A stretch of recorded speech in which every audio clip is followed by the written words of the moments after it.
Assalamualaikum warahmatullahi wabarakatuh. Hai sahabat Bawaslu, kembali lagi di program Integritas, informasi tentang demokrasi berkualitas. Bersama saya Ratna Sari Wijayanti, Integritas kali ini akan membahas mengenai mediasi dalam penyelesaian sengketa pada proses pemilu. Telah hadir bersama kita yaitu Bapak Oki Pitoyo Laksono. Beliau selaku Kodim Penyelesaian Sengketa Bawaslu Kota Semarang. Selamat pagi Bapak Oki. Selamat pagi Mbak Ratna, selamat pagi sahabat Bawaslu. Apa kabarnya Pak hari ini? Alhamdulillah baik Mbak Ratna. Sehat Bapak? Alhamdulillah sehat selalu. Alhamdulillah, apalagi di kondisi pandemi seperti ini Betul, ya Pak ya. Mbak Ratna. Perlu jaga kesehatan dan daya tahan tubuh. Ya, kita harus selalu jaga kesehatan. Sahabat Bawaslu, sebagaimana kita ketahui bahwa pemilu merupakan tahapan yang panjang. Hal tersebut tidak menutup kemungkinan timbulnya sengketa dari pihak-pihak yang memiliki kepentingan. Bawaslu menurut Undang-Undang Nomor 7 memiliki kewenangan dalam penyelesaian sengketa proses pemilu. Salah satu tahapan penyelesaian sengketa proses pemilu adalah mediasi. Maka dari itu sepatutnya kita memahami bagaimana proses penyelesaian sengketa pemilu itu sendiri. Langsung saja kita bahas secara tuntas mengenai mediasi penyelesaian sengketa pada proses pemilu.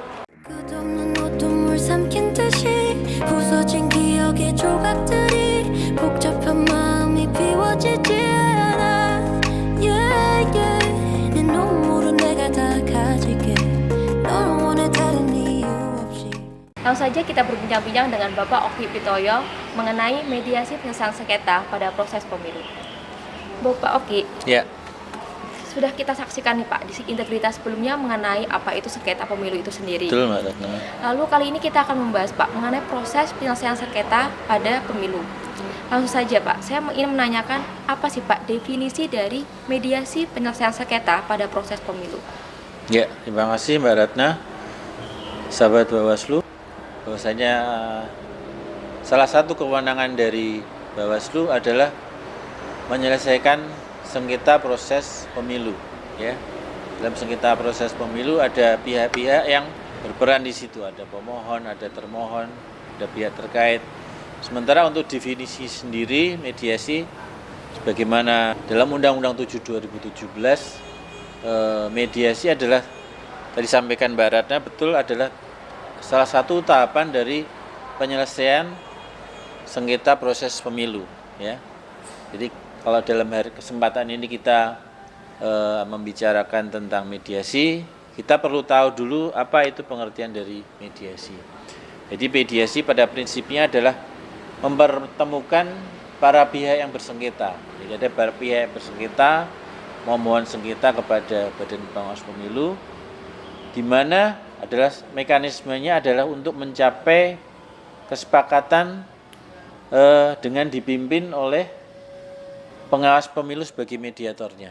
Jadi ada mekanisme sebelum dalam sidang adjudikasi ada tahapan mediasi. Jadi mempertemukan para pihak dipertemukan oleh pengawas pemilu sebagai mediatornya.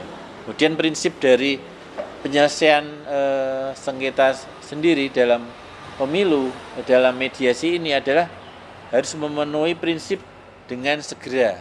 Artinya tidak bisa berlama-lama karena proses ini harus disegerakan Mbak Ratna. Berarti harus segera ya Pak ya? Iya, segera menyeluruh dan dengan efektif melalui badan independen. Jadi Bawaslu ini ada badan yang independen dalam menyelesaikan sengketa proses pemilu. Kira-kira seperti itu Mbak Ratna. Oh, begitu ya Pak ya. Berarti memang mediasi itu mempertemukan proses awal ya Pak ya. Berarti ya Pak ya. Langsung saja Pak, dalam mediasi tersebut siapa-siapa saja Pak pihak-pihak yang terkait dalam mediasi proses penyelesaian sengketa? Dalam penyelesaian sengketa proses pemilu, kita sampaikan ada tahapan mediasi di awal yang sifatnya adalah musyawarah. Tahapan selanjutnya adalah adjudikasi. Jadi kita fokus ke pembicaraan tentang mediasi. Jadi pertanyaan Mbak Ratna, siapa saja pihaknya? Yang pertama adalah pemohon. Ya, jadi pemohon, kemudian ada termohon, kemudian ada pihak terkait. Kemudian saya coba jelaskan siapa saja yang bisa disebut sebagai pemohon. Ya, disebut pemohon dalam hal ini adalah pihak yang mengajukan permohonan.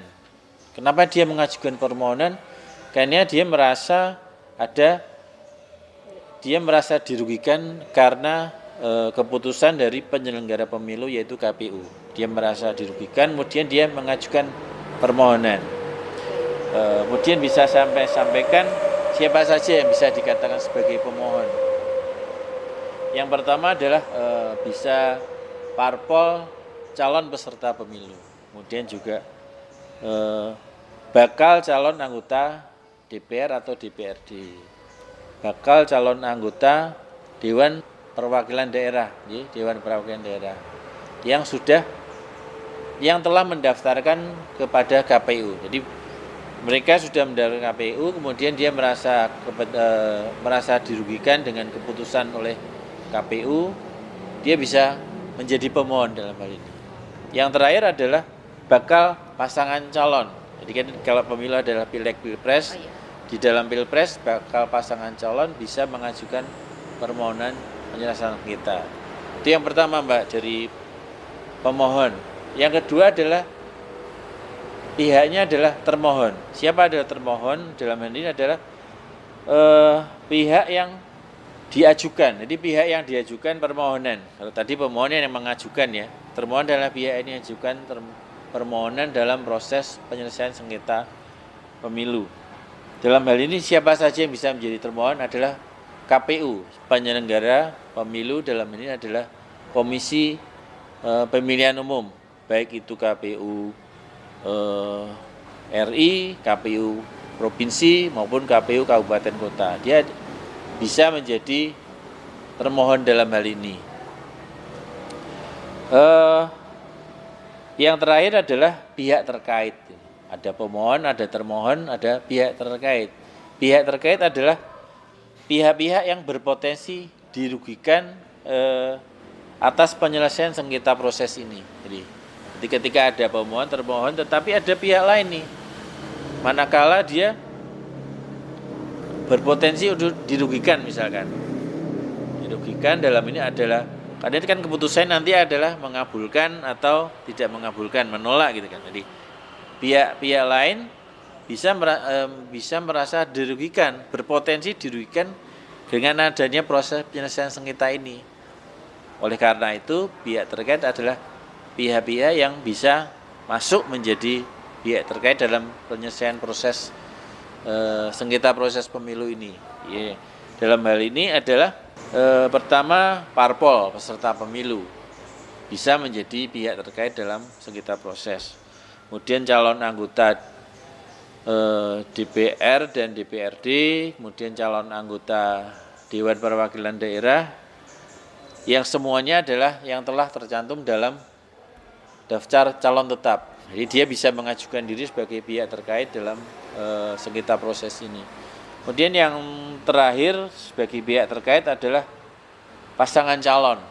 Jadi misalnya pasangan calon A, dia mengajukan proses sengketa proses pemilu, pasangan calon B atau yang C, dia bisa masuk menjadi pihak terkait. Karena dia berpotensi dirugikan misalkan ya. Ada keputusan dari sengketa proses ini, manakala ini dikabulkan, bisa jadi pihak yang B dan C ini dirugikan. Kira-kira seperti itu, Mbak Ratna. Berarti memang ada pihak termohon, pemohon, sama pihak terkait ya, Pak ya. Ya. Lalu Pak, apakah ada dasar hukum Pak mengenai kewenangan Bawaslu dalam melakukan mediasi penyelesaian sengketa ini Pak? Pak Oki, jangan dijawab terlebih dahulu Pak, sabar terlebih dahulu sahabat Bawaslu. Sebelum kita menunggu jawaban dari Pak Oki, kita saksikan tayangan berikut ini. 새빨간 입술처럼 선명한 너 Let me tell you 내가 넌 시선에 너를 하나도 Obvious, obvious baby Obvious, obvious baby 더 빠져가 숨길 수가 없어 Obvious, obvious baby Obvious, obvious baby Oke, pertanyaan dari Mbak Ratna tentang dasar dan kewenangan pengawas pemilu, ya, dasar kewenangannya ya, Mbak ya. Jadi seperti kita ketahui dengan Undang-Undang 7 2017 tentang pemilu, Bawaslu punya kewenangan dalam menyelesaikan sengketa proses pemilu, Mbak. Itu tepatnya adalah di pasal 468 ayat 1. Jadi dengan dasar kewenangan itu maka Bawaslu punya kewenangan dasar hukum dalam menyelesaikan sengketa tersebut. Di mana disebutkan baik Bawaslu provinsi maupun Bawaslu kabupaten kota adalah berwenang menyelesaikan sengketa proses pemilu. Kemudian Bawaslu kabupaten kota dalam melakukan penyelesaian sengketa proses pemilu adalah melalui tahapannya, Mbak. Jadi ada tahapan-tahapannya dalam penyelesaian sengketa tersebut. Yang pertama adalah dia menerima dan mengkaji. Jadi tidak hanya menerima tapi dia harus mengkaji apakah itu memenuhi syarat dalam pengajuan permohonan sengketa proses ini. Jadi setelah diterima, Bawaslu wajib mengkaji permohonan sengketa proses pemilu ini. Yang kedua, setelah menerima dan mengkaji, setelah dilakukan pemanggilan dan lain sebagainya, Bawaslu wajib mempertemukan pihak yang bersengketa ini untuk mencapai kesepakatan melalui mediasi atau musyawarah. Jadi sesuai konteks dalam pembahasan kita ini, wajib mempertemukan para pihak dalam suatu mekanisme mediasi atau musyawarah untuk mencapai mufakat. Itu, Mbak. Sangat menarik ya Pak ya, Iya, pembahasannya kita kali ini ya Pak. Lalu Pak, dalam mengajukan permohonan sendiri Pak, pasti sahabat-sahabat Bawaslu yang menyaksikan ingin mengetahui apa saja Pak yang harus dipenuhi ketika kita ingin mengajukan permohonan sengketa ini Pak. Ya, ketika pihak-pihak yang akan mengajukan permohonan sengketa ini, mereka wajib untuk memenuhi syarat-syarat administrasinya, Mbak. Jadi setelah memenuhi syarat, setelah dia ada potensi atau dia merasa dirugikan karena ada suatu surat keputusan dari KPU, ada berita acara dari Komisi Pemilihan Umum, dia harus dan wajib memenuhi syarat-syarat administrasinya. Ya, pertama bisa sampaikan syarat administrasi dalam permohonan penyelesaian sengketa proses pemilu. Yang pertama adalah dia harus mencantumkan pemohonnya. Kenapa dia harus mencantumkan identitas pemohonnya? Supaya benar-benar jelas pemohon mempunyai legal standing dalam mengajukan permohonan itu, ya. Apakah betul-betul dia adalah pihak yang berpotensi dirugikan dalam atas dikeluarkannya keputusan dari penyelenggara pemilu, dalam ini KPU. Jadi yang pertama adalah identitas pemohon. Identitas pemohon wajib untuk mencantumkan yang pertama adalah nama, kemudian ada pekerjaan, jabatan, kewarganegaraan, alamat, dan nomor telepon. Itu wajib untuk dicantumkan dalam identitas pemohon. Kemudian yang berikutnya adalah identitas dari termohon. Ya, tadi saya sampaikan ada pemohon, ada termohon. Dua-duanya harus mencantumkan nama, pekerjaan, jabatan, kewarganegaraan, kemudian alamat dan nomor telepon. Ya. Alamatnya harus jelas, kemudian nomor telepon yang bisa dihubungi. Karena apa? Karena itu tadi penyelesaian sengketa, kemudian dalam tahapan mediasi sangat-sangat dibatasi waktu supaya Bawaslu bisa langsung menghubungi pemohon dan termohon dalam hal ini. Selanjutnya adalah ada uraian kewenangan dalam penyelesaian sengketa. Dalam hal ini bisa kita sampaikan di banyak peradilan, ya, peradilan di negara kita, peradilan umum, kemudian juga dalam ini adalah bahwa dalam konteks pemilu adalah kewenangan dari Bawaslu. Jadi di situ wajib disampaikan, wajib diuraikan juga kewenangan dalam penyelesaian sengketa proses pemilu. Jadi syarat administrasi harus disampaikan di situ, Pak. Tertulis, tercantum di situ. Kemudian yang terakhir adalah objek sengketanya. Dalam objek sengketanya harus dicantumkan si pemohon ini merasa dirugikan karena apa? Jadi karena tadi saya sebutkan adalah karena surat keputusan dari KPU. Misalkan saya ambil contoh, seorang caleg A atau sebuah parpol A, dia tidak diloloskan oleh Komisi Pemilihan Umum dengan berdasarkan SK KPU nomor sekian. Dalam syarat administrasi, SK itu harus tercantum, Mbak. SK nomor sekian, berita acara nomor sekian, itu harus memenuhi syarat administrasi untuk disampaikan dalam permohonan sengketa tersebut. Ya, itu adalah objek sengketanya. Jadi penyelenggara pemilu dalam hari ini adalah KPU adalah sesuai tingkatannya. Jadi kalau misalkan tingkat pusat SKP KPU-nya dari KPU RI. Kemudian di tingkat provinsi yang oleh majelis dari Bawaslu tingkat provinsi, SK KPU-nya adalah SK KPU dari tingkat provinsi. Demikian juga dalam sesuai tingkatan dari kabupaten kota. Jadi SK KPU-nya adalah SK KPU dari kabupaten kota yang mengeluarkan SK tersebut yang diperiksa oleh Bawaslu Kabupaten Kota. Kemudian yang berikutnya adalah apa hal-hal yang dimohonkan untuk diputus dalam permohonan sengketa tersebut. Yang dimohonkan adalah oleh pemohon ya, yang dimohonkan adalah pertama petitumnya adalah bagaimana pemohon itu memohon untuk mengabulkan permohonan. Yang pertama itu mohon kepada majelis, dalam ini majelis penyelesaian sengketa untuk mengabulkan permohonan. Yang berikutnya adalah setelah pemohon untuk mengabulkan, yang kedua untuk membatalkan. Karena tadi kan dia merasa dirugikan. Untuk itu dia memohon pada majelis untuk membatalkan keputusan KPU tersebut. Ya. Setelah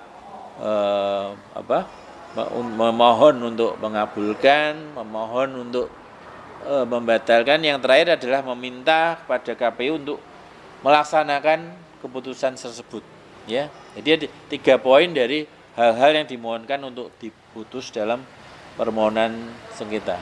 Jadi itu Mbak Ratna syarat-syarat administrasi dari suatu permohonan penyelesaian sengketa proses pemilu. Demikian Mbak Ratna. Pak, oke, melanjutkan pertanyaan dari sebelumnya tadi. Ketika semuanya setelah dipenuhi, Pak, otomatis Bawaslu akan melakukan langkah yaitu menerima dan meregistrasi, Pak. Lalu apa tahapan selanjutnya, Pak, dalam mediasi penyelesaian sengketa pemilu ini? Oke, jadi tahapan-tahapan selanjutnya dalam proses mediasi ini adalah setelah permohonan itu diterima dan kemudian diregistrasi, ya, para pihak dilakukan pemanggilan, ya. Setelah tadi melalui proses penerimaan dan registrasi, para pihak dilakukan pemanggilan. Kemudian poin-poin yang penting setelah para pihak dilakukan pemanggilan adalah poin pentingnya adalah mediasi wajib dihadiri oleh pemohon dan termohon. Itu poin yang pentingnya, ya. Jadi kemudian yang kedua, manakala para pihak tidak hadir, maka pemanggilan pertama wajib untuk dipanggil sekali lagi. Ya, jadi kadang dalam pemanggilan pertama ada salah satu pihak yang tidak hadir, ya. Kemudian oleh majelis dilakukan pemanggilan sekali lagi. Kemudian kalau tadi para pihak yang tidak hadir. Kemudian yang berikutnya adalah bagaimana ketika pemohonnya yang tidak hadir, Mbak. Dia sudah mengajukan permohonan, dia sudah dilakukan pemanggilan, ternyata pada hari yang sudah ditentukan pemohonnya tidak hadir. Ya, pemohonnya tidak hadir, dia akan dilakukan pemanggilan sekali lagi. Tapi kalau di dalam pemanggilan yang kedua kali pemohon tidak hadir, dianggap dia tidak serius artinya, ya kan? Kita sudah menerima, mengkaji, ternyata si pemohon tidak hadir setelah 2 kali pemanggilan. Jadi, kita dari majelis akan menganggap tidak serius, artinya tidak beretikat baik. Oleh karena itu prinsipnya dengan pemohon yang tidak hadir setelah 2 kali dipanggil, maka permohonan oleh pemohon dinyatakan gugur. Nah, itu jadi rangkaian dari tadi, ya. mediasi itu wajib dihadiri oleh kedua pihak. Bagaimana? ya, Pak, ya, berarti. Iya, dua pihak harus hadir. Bagaimana ketika dua pihak dia hadir, diberi kesempatan 1 kali pemanggilan lagi. Nah, itu kalau dua pihak. Dari sisi pemohon sudah dipanggil, nggak hadir, panggil sekali lagi. Dipanggil kedua tidak hadir juga, dia dianggap tidak serius. Oleh karena itu permohonannya gugur. Itu kan dari sisi pemohon. Bagaimana dari sisi termohon? Pertama tidak hadir akan dipanggil sekali lagi. Kemudian yang ketika 2 kali dipanggil tidak hadir dari sisi termohon, maka majelis akan memutuskan permohonan dilanjutkan ke proses adjudikasi. Jadi kan mediasi kan tadi Mbak, bagian dari proses penyelesaian sengketa. Mediasi di termohon sekali nggak hadir, 2 kali nggak hadir, oke langsung dilanjut ke adjudikasi. Nah, kira-kira seperti itu. Kemudian dalam hal ini Bawaslu menyatakan mediasi tidak mencapai kesepakatan. Ya kan artinya kan lanjut ke adjudikasi. Tidak. Oleh karena itu majelis penyelesaian sengketa karena tidak mencapai kesepakatan, hal ini dituangkan dalam suatu berita acara yang menggunakan kodenya PSPP 14 Mbak Adi. Jadi ada rangkaian beberapa form yang harus dilengkapi oleh Bawaslu dalam ini adalah menggunakan form untuk menuangkan tidak adanya kesepakatan itu dalam form PSPP 14. Kemudian prinsip yang lanjutnya dalam pemanggilan para pihak ini adalah mediasi dilaksanakan dalam waktu 2 hari, Mbak. Dalam 2 hari ini mediasi harus dilaksanakan dalam 2 hari. Kemudian paling lama 2 hari dan dilaksanakan secara tertutup. Jadi mediasi itu sifatnya tertutup. Tertutup dalam hari hanya para pihak yang berkaitan saja gitu iya, ya, Pak, ya? pihak-pihak yang diundang masuk dalam ruangan tidak boleh dihadiri oleh penonton, supporter dan lain sebagainya. Sahabat Bawaslu, sebelum kita melanjut ke pertanyaan berikutnya, kita saksikan lagi tayangan berikut ini.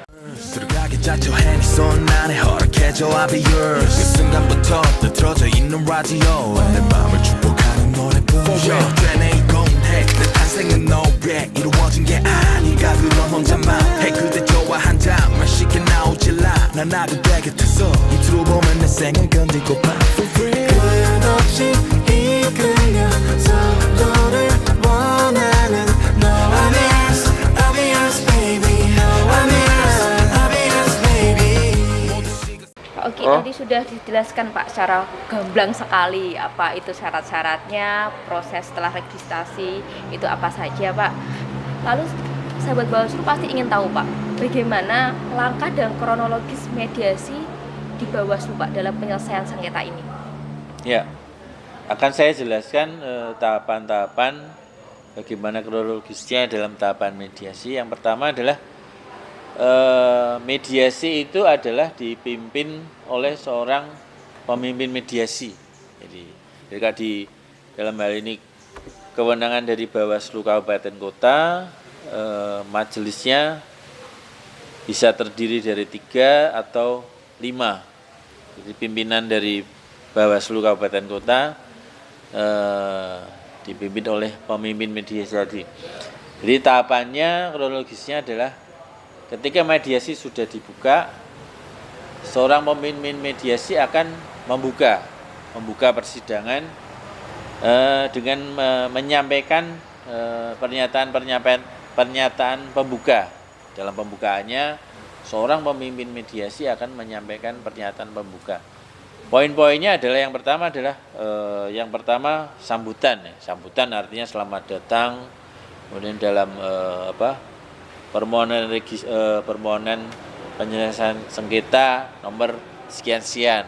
Artinya kan dalam suatu persidangan, kemudian dalam proses sengketa ini juga disampaikan oleh seorang pemimpin mediasi. Sambutannya yang pertama itu, Mbak. Kemudian yang berikutnya adalah pemimpin mediasi memperkenalkan diri. Ya, ada tahapan memperkenalkan diri. Yang pertama adalah memperkenalkan diri dari majelis mediasi tersebut. Sebagai pemimpin mediasi siapa, kemudian anggota-anggotanya siapa.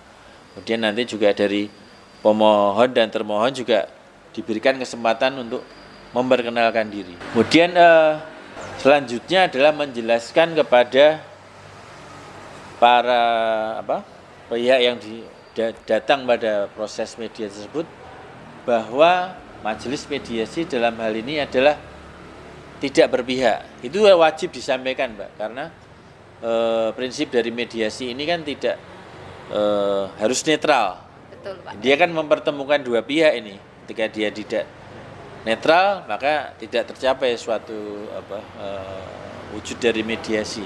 Jadi dia sampaikan dalam forum tersebut, majelis mediasi tidak berpihak. Itu prinsip yang wajib untuk disampaikan. Kemudian Paling utama ya, Pak. iya.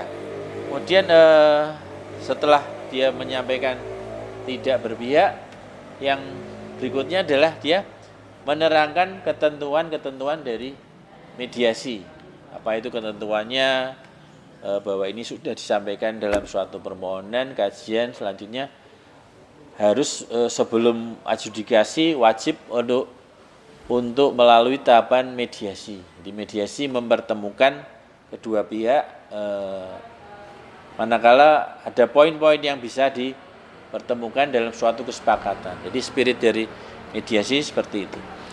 Yang berikutnya adalah tahapan mediasi, kronologisnya adalah menyampaikan kronologi permasalahan. Ya.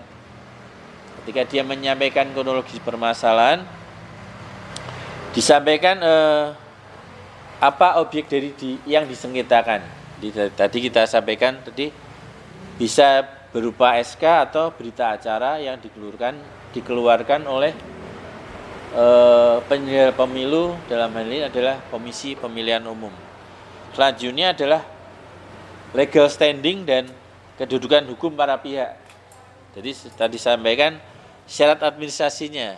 Jadi dia harus mencantumkan pemohonnya siapa, termohonnya siapa. Jadi majelis akan menyampaikan legal standing dari para pihak tadi, pemohon, termohon, atau juga pihak terkait.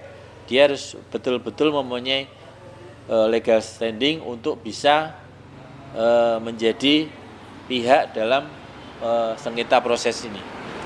Kemudian juga disampaikan kerugian atau kepentingan langsung dari para pihak. Kerugian atau kepentingan langsung daripada pihak dari berdasarkan SK atau berita acara dari KPU yang dirasa merugikan para pihak tersebut. Nah, jadi adalah penyampaian kronologis nanti disampaikan dari tahapan-tahapan mediasi tersebut. Yang ketiga adalah prinsip dari mediasi tadi kan mempertemukan para pihak dan ada tahapan untuk merundingkan kesepakatan. Jadi spiritnya kan kesepakatan, Mbak, ini. Kemudian itu dalam suatu perundingan. Apa poin pentingnya? Mediator mempersilahkan pada pemohon. Yang pertama pada pemohon dulu, Mbak. Pada para pemohon untuk menyampaikan tawaran poin-poin kesepakatan. Yang pertama mempertemukan pada poin-poin kesepakatan yang ditawarkan. Yang berikutnya adalah mediator mempersilahkan termohon untuk menyampaikan poin-poin kesepakatan. Jadi tadi yang pertama tadi kan pemohonnya menawarkan, ini nih poin-poin kesepakatan saya. Kemudian diberi kesempatan pada termohon untuk menyampaikan, untuk membalas tadi kan jawab jinab, membalas jadi poin-poin kesepakatan juga. Setelah ditawarkan dari termohon menyampaikan poin-poin kesepakatan berikutnya. Selanjutnya tahapannya adalah baik pemohon maupun termohon menyepakati poin-poin kesepakatan. Ini karena ini adalah mediasi, spiritnya adalah kesepakatan. Oleh karena itu baik pemohon atau termohon merundingkan, menyepakati poin-poin kesepakatan itu. Ya. Kemudian yang terakhir dari tahapan-tahapan mediasi ini, ketika kesepakatan itu disepakati, poin-poin yang disepakati, maka akan dituangkan dalam suatu berita acara. Jadi fungsi dari mediator di sini, tugas dari mediator di sini adalah menjembatani para pihak untuk menyelesaikan masalah dari objek yang disengketakan. Kan tadi ditawarkan, kemudian dari termohon menyampaikan poin-poin kesepakatan ini. Kemudian tugas dari mediator untuk menjembatani, baik dari tawaran pemohon, kemudian poin-poin dari termohon, dijembatani untuk disepakati. Kira-kira seperti itu. Menjawab pertanyaan Mbak Ratna tadi ya, kira-kira seperti itu tahapan-tahapan kronologis dari mediasi. Iya Pak, seperti Pak Oki jelaskan tadi ya Pak ya, bahwa poin penting dari mediasi itu adalah terjadinya kesepakatan. Ya. Lalu Pak, seandainya tidak terjadi kesepakatan nih Pak, apa Pak tahapan selanjutnya Pak? Ya, baik Mbak Ratna. Poin penting dari mediasi itu kan mempertemukan, menjembatani para pihak untuk mencapai titik temu kesepakatan, ya poin-poinnya. Tapi yang sering terjadi ya, apabila tidak mencapai kesepakatan, maka langkah-langkah apa, tahapan apa yang harus dilalui dalam proses mediasi ini ya. Yang pertama adalah jika tuntutan pemohon hanya disetujui sebagian. Jadi prinsipnya kan dia memohon apa saja gitu kan, poin-poin A, B, C, D. Oleh majelis musyawarah ternyata hanya disetujui sebagian ya. Karena hanya disetujui sebagian, maka Bawaslu akan membuat tim majelis adjudikasi. Karena apa? Karena kesepakatan itu harus bulat. Jadi harus bulat, makanya tidak bisa hanya sebagian. Mediasi itu harus bulat, tidak bisa sebagian. Jadi kalau hanya di poin-poin kesepakatannya hanya sebagian yang disepakati, maka majelis akan membentuk suatu tim majelis adjudikasi dengan setelah diputuskan dalam suatu surat keputusan untuk sidang penyelesaian sengketa. Jadi artinya mediasi dianggap gagal, langsung diputus dilanjutkan dalam suatu sidang adjudikasi. Kemudian majelis adjudikasi juga dalam hal ini diputuskan siapa saja tim panitia adjudikasi. Jadi tim panitia adjudikasi adalah terdiri dari sekretariat Bawaslu, baik itu yang ASN, non ASN, juga staf dari sekretariat. Itu yang pertama, Mbak. Yang berikutnya adalah, kalau tadi kan disetujui sebagian. Kemudian bagaimana ketika mediasi tidak mencapaikan kesepakatan? Ya, mediasi dengan tidak mencapai kesepakatan maka akan dituangkan dalam suatu berita acara tidak tercapai kesepakatan. Selanjutnya akan dilanjutkan dalam sidang adjudikasi. Ya. Hal-hal tersebut adalah tertuang dalam Perbawaslu nomor 5 tahun 2019 tentang sengketa proses pemilihan umum. Panggilan selanjutnya setelah dilanjutkan dalam proses adjudikasi, para pihak akan dipanggil untuk melanjutkan dalam sidang adjudikasi, baik itu pemohon dan termohon untuk wajib hadir ya. Yang poinnya adalah wajib hadir. Kalau tadi mediasi harus selesai dalam waktu 2 hari, kalau sidang adjudikasi wajib selesai dalam waktu 10 hari, Mbak. Nah, jadi memang ada waktu-waktunya sendiri ya, iya, Pak ya? dalam undang-undang, dalam Perbawaslu juga sangat limitatif dalam penyelesaian proses sengketa ini. Kalau tadi sampaikan mediasi dalam 2 hari, adjudikasi dalam 10 hari. Jadi keseluruhan proses sengketa proses pemilu limitasi waktunya adalah 12 hari. Itu harus dipenuhi. Ya. Selanjutnya dalam hal ini Bawaslu membuat suatu, tadi saya sampaikan berita acara ya, berita acara bahwa mediasi gagal, tidak memenuhi persyaratan, oleh karena itu tidak mencapai kesepakatan, oleh karena itu proses sengketa proses pemilu ini dilanjutkan dalam sidang adjudikasi. Diatur dalam Perbawaslu 5 tahun 2019, ada berita acara tersebut ya, tadi berita acara yang mencantumkan bahwa mediasi tidak mencapai kesepakatan. Itu harus tertuang sebelum kita menginjak ke sidang adjudikasi, ya. Kemudian juga setelah mediasi tidak tercapai, maka penyelesaian akan dilanjutkan dalam suatu sidang adjudikasi. Jadi penuangan dalam berita acara adalah menjadi poin penting, ya, sebelum kita melanjutkan menginjak pada sidang adjudikasi. Jadi rangkaiannya seperti itu. Setelah mediasi tidak tercapai kesepakatan, harus kemudian juga Bawaslu segera membentuk majelis adjudikasi, juga tim panitia adjudikasi yang terdiri dari sekretariat Bawaslu, sehingga setelah tahapan-tahapan itu tercapai, maka mediasi tidak bisa dilaksanakan. Kemudian Bawaslu wajib memeriksa dalam suatu mekanisme sidang adjudikasi. Itu Mbak Ratna. Baik Pak, sangat jelas sekali ya Pak ya. Yeah. Runtut sekali tadi bagaimana prosesnya, kronologisnya, seandainya tidak terjadi kesepakatan apa aja yang perlu dilakukan oleh Bawaslu sendiri.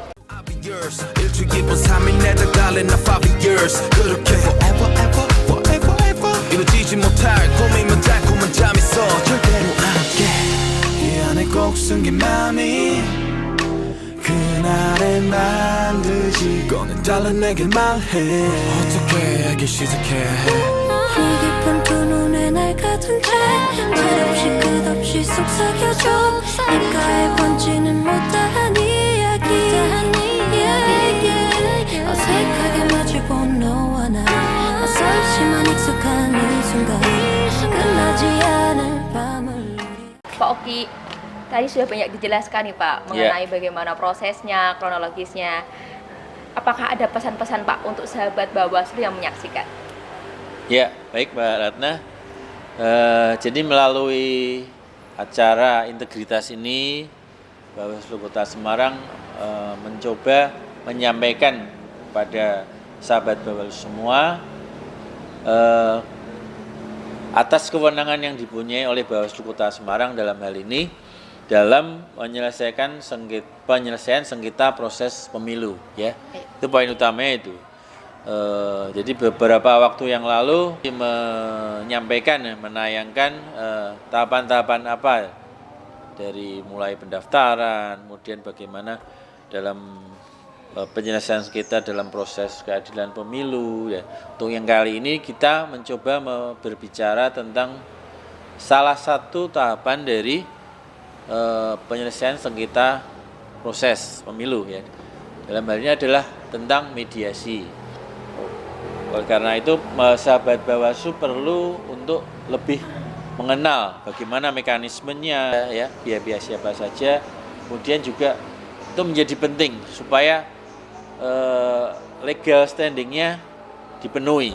Kemudian sahabat Bawaslu juga perlu mengetahui apa objek sengketa yang bisa disengketakan dalam suatu penyelesaian sengketa proses pemilu. Jadi kalau di mediasi, spiritnya adalah sebelum menginjak kepada proses adjudikasi, para pihak dipertemukan dalam suatu mekanisme untuk sedapat mungkin mencapai suatu kesepakatan. Ya. Artinya ketika tercapai suatu kesepakatan, dimungkinkan